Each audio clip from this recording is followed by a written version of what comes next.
Assalamualaikum warahmatullahi wabarakatuh. Alhamdulillahilladzi ahyana ba'da ma amatana wa ilaihi nusyur. Asyhadu an la ilaha illallah, asyhadu anna Muhammadan abduhu wa rasuluh. Allahumma shalli ala sayyidina Muhammad, Allahumma shalli alaihi wasallam. Kita patut bersyukur atas nikmat yang Allah berikan pada kita. Begitu banyak nikmat yang Allah berikan pada kita sehingga kita tidak mampu untuk menghitungnya.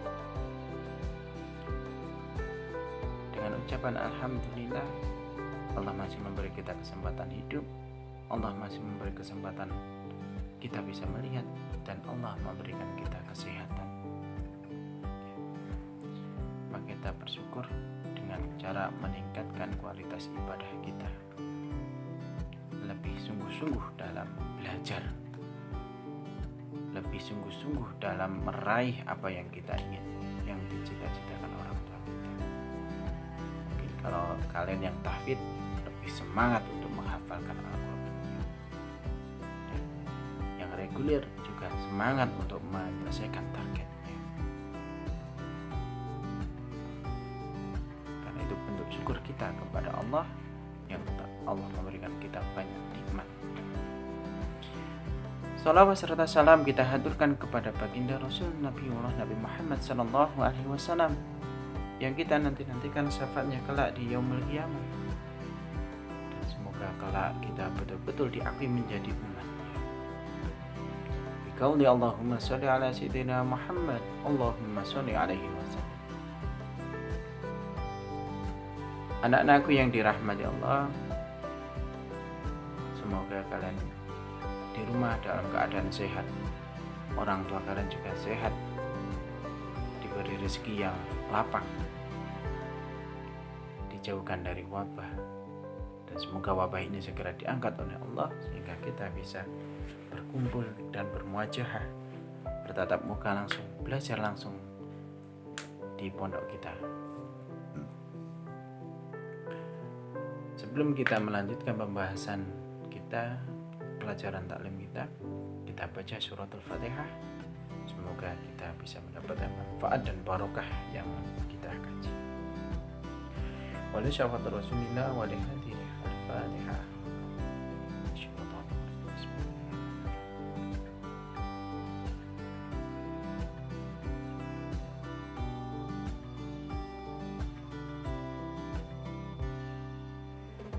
Anak-anakku yang dirahmati Allah, generasi terbaik,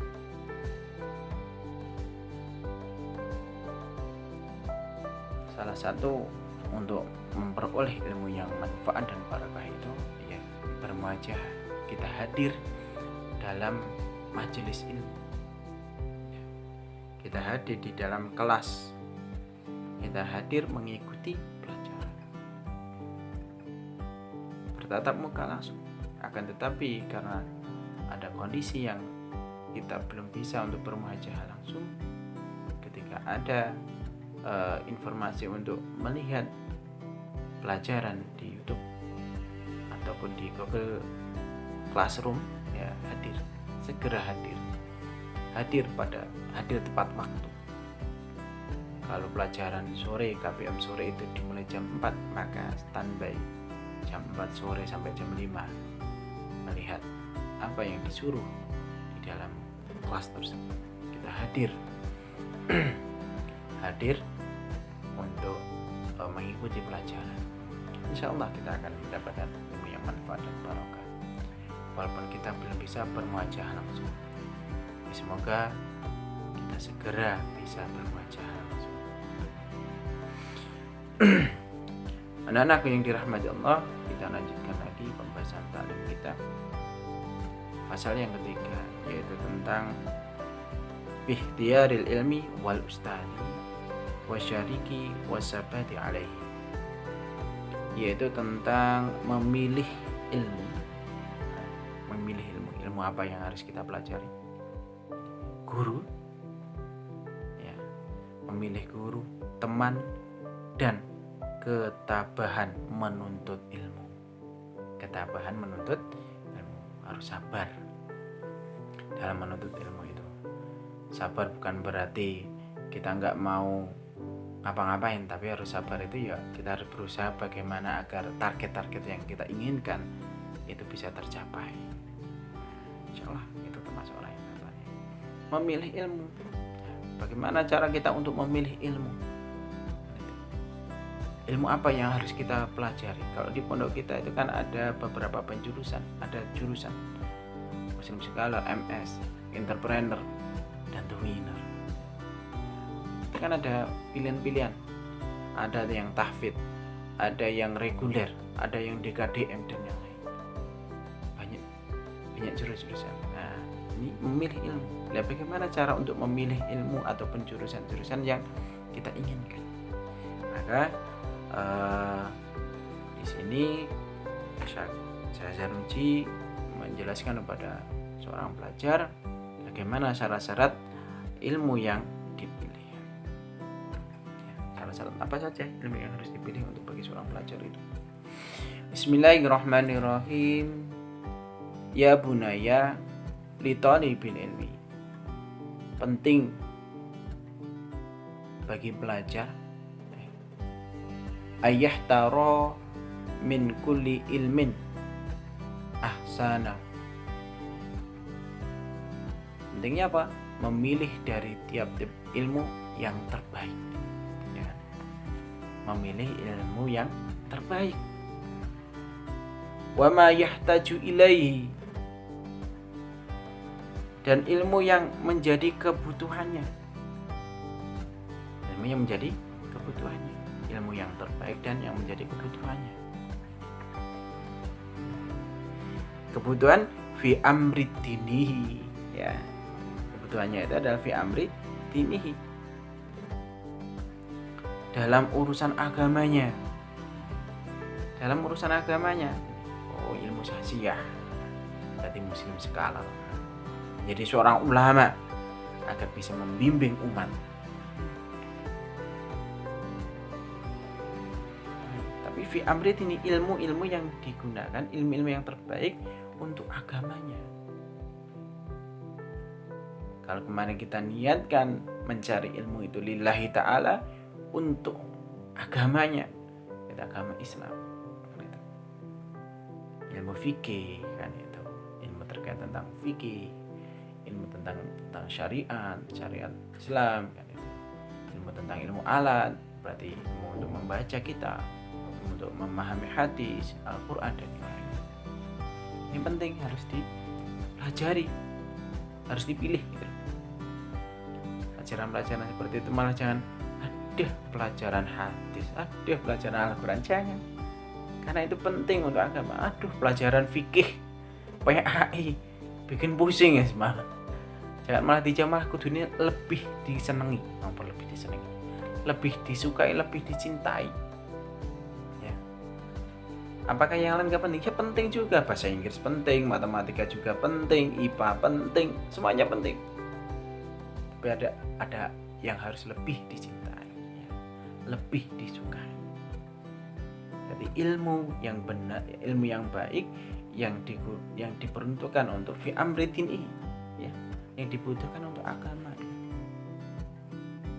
Fil hali, pada saat sekarang ini, berarti sahsiah Islam.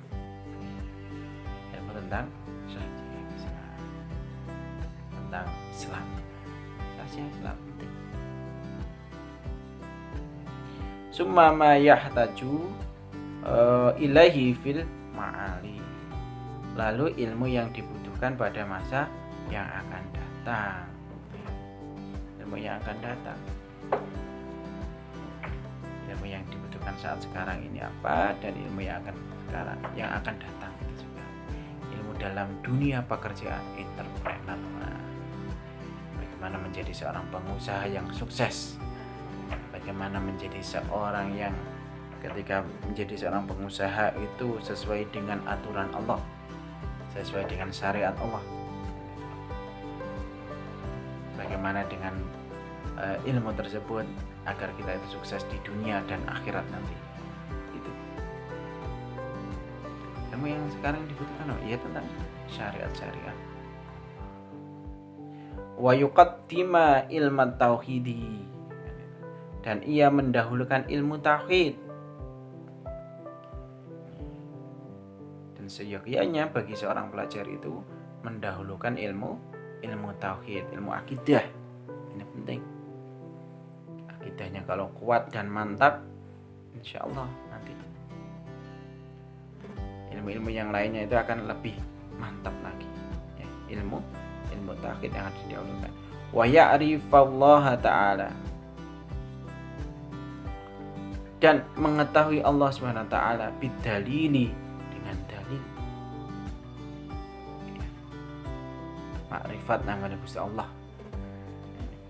mengetahui tentang Allah dengan dalil, dan lebih mantap.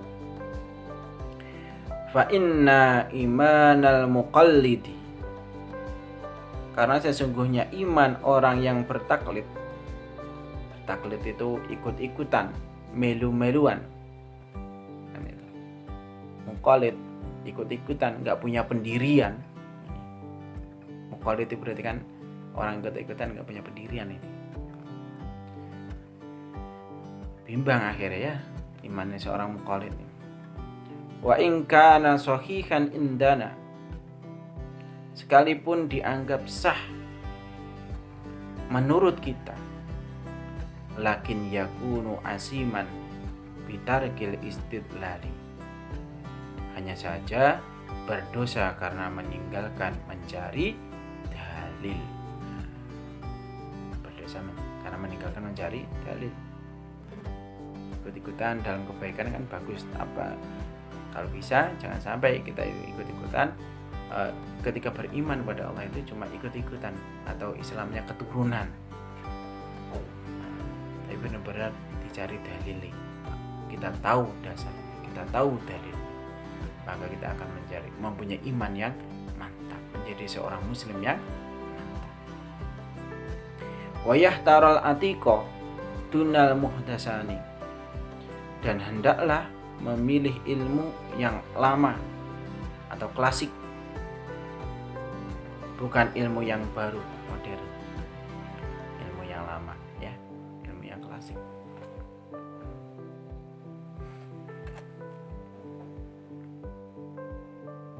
Ilmu yang baru itu apa? Ilmu-ilmu yang bukan diajarkan dari Islam. Ya. Kan yang diajarkan dari Islam, apalagi itu ilmu yang menentang ajaran-ajaran Islam. Nah, berarti ilmu muhdas baru.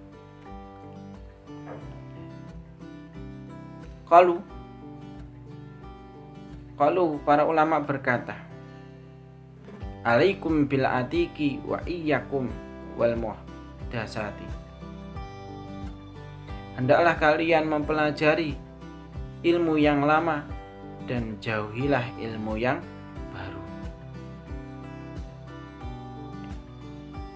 Wa iyyaka an tastaghila bihadzal jaddi alladhi dhahara ba'da inqiradil akabiri minal ulama'i, dan jauhilah menyibukkan diri dengan berdebat yang nampak setelah tidak adanya ulama-ulama besar.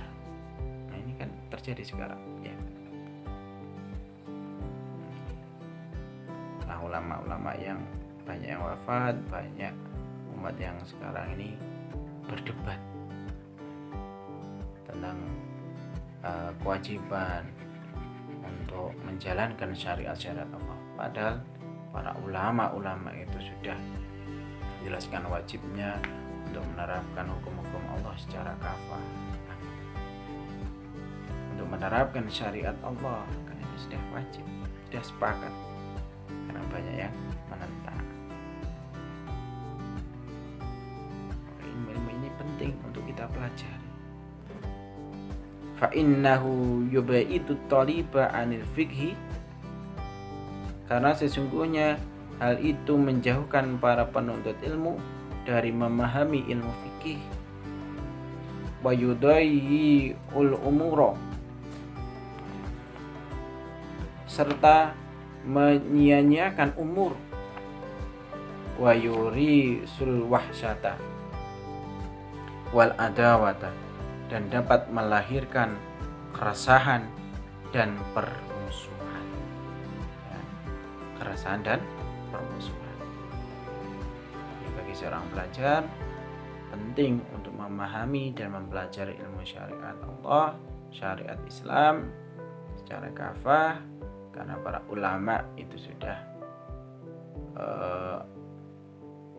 sangat penting bagi seorang pelajar itu untuk memahami dan mempelajari ilmu syarat-syarat Allah, itu syarat-syarat Islam penting biar tidak terjadi keresahan dan perdebatan dan permusuhan pastinya.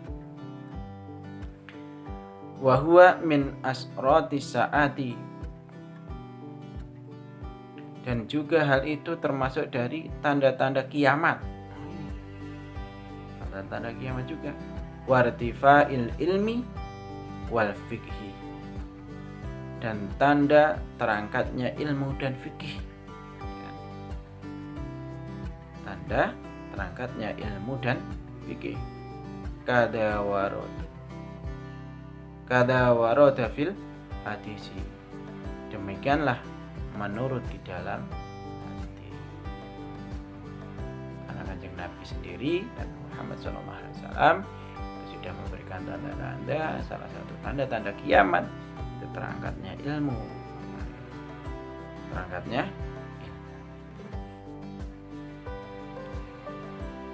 dan ulama-ulama yang lurus, yang memperjuangkan syariat Allah mulai diangkat. Ini berarti tanda-tanda terjadinya kiamat. Semoga kita dalam memilih ilmu, dalam memilih pelajaran yang benar-benar itu yang terpenting, yang sangat penting untuk agama kita. Mungkin itu yang saya bisa sampaikan, kurang lebihnya saya mohon maaf. Wabillahi taufiq wal hidayah. Assalamualaikum warahmatullahi wabarakatuh.